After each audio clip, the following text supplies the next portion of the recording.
নমো বুদ্ধায়।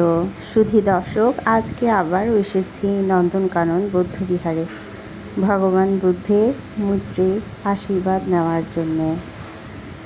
অনেক সাধুবাদ, ভগবান বুদ্ধের আশীর্বাদ আছে।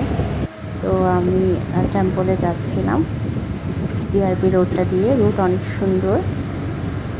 আজ প্রায় 1-2 মাস পর মনে হয় নন্দনকানন বিহারে যাচ্ছি। তো উদ্দেশ্য করেছি বুদ্ধকে ফুল দান করব, তাই ফুলের জন্য সব ফুল আমি ধুয়ে নিচ্ছি।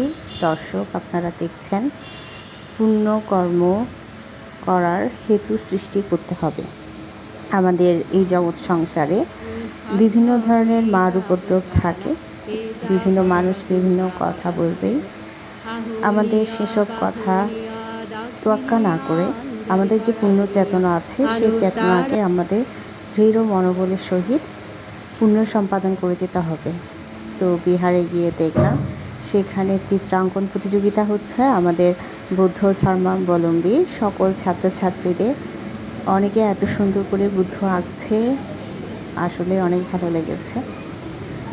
তো আমি দেখছিলাম সেখানে তাদের অঙ্কন, কিছুক্ষণ ছিলাম। এটা হচ্ছে দোতলায় ছাত্রছাত্রীদের সিনিয়র সেকশনের তাদের বুদ্ধ মূর্তি অঙ্কন প্রতিযোগিতা চলছে। সাধু সাধু সাধু, খুব সুন্দর করে আঁকছে সবাই।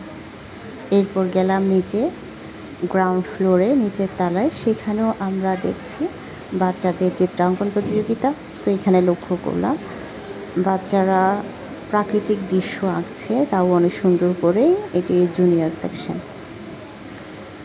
এভাবেই ছাত্রছাত্রীদের, বাচ্চাদের যদি শিক্ষামূলক কর্মকাণ্ডে এগিয়ে নেওয়া যায় তাহলে জাতি উন্নত হবে।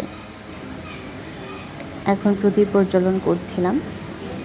বুদ্ধ মন্দিরে প্রদীপ দেওয়ার জন্য আলাদা যে স্ট্যান্ডটা দেওয়া আছে সেটা আমার ভালো লাগে, কারণ এখানে কোনো বিপদ আপদ হওয়ার আশঙ্কা থাকে না। প্রদীপ জ্বালানো যায়, বাতাসে সমস্যা হয় না।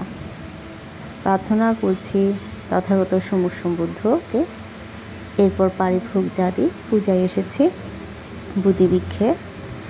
বুদ্ধিবৃক্ষে পুষ্প পূজা করেছি, জল সিঞ্চন করেছি। পুণ্য চেতনাকে নিজের সাধুবাদ দিই। আপনাদের সবারও পুণ্য চেতনা বৃদ্ধিপ্রাপ্ত হোক।